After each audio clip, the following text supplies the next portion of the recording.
bother my app. Does anybody do this? You have like a table in Google Sheets, and then just over here to the right of your data, maybe do some quick calculations or a few notes that don't actually line up. That will break your app. Don't do that. If you'd like to do some quick calculations and make some notes, do it on another sheet that's not connected to your app. So, fair warning. Okay, so the first thing I want to do is First thing I want to do is I want to get all my sheets in there. The second thing I want to do is I want to see which other sheet, which table is, say with me, referring. Everybody, 1, 2, 3, referring. 1, 2, 3, referring, right? Which table is referring to another table? Referring. So the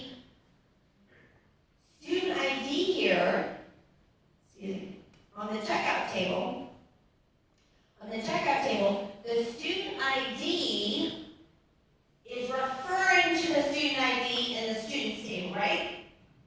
So I don't want it to be a number. So I'm going to go over here to type and assign my different types. So it imports it. It does a really good job of guessing what your data types are. It does a really good job.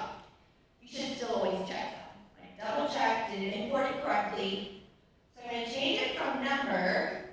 You can see you have this long list of types of data.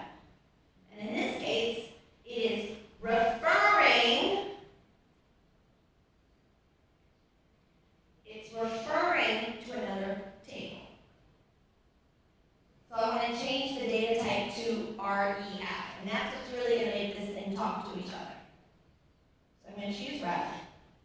So if you're doing this with me, this refers to the students, and hit done. If you're doing this with me, you're on the data icon, you added all the sheets, and then on the checkout, we are setting up our references. We're setting up our references. And the other one that's referenced is the device ID, right? So now this device ID, ref, refers to the devices table.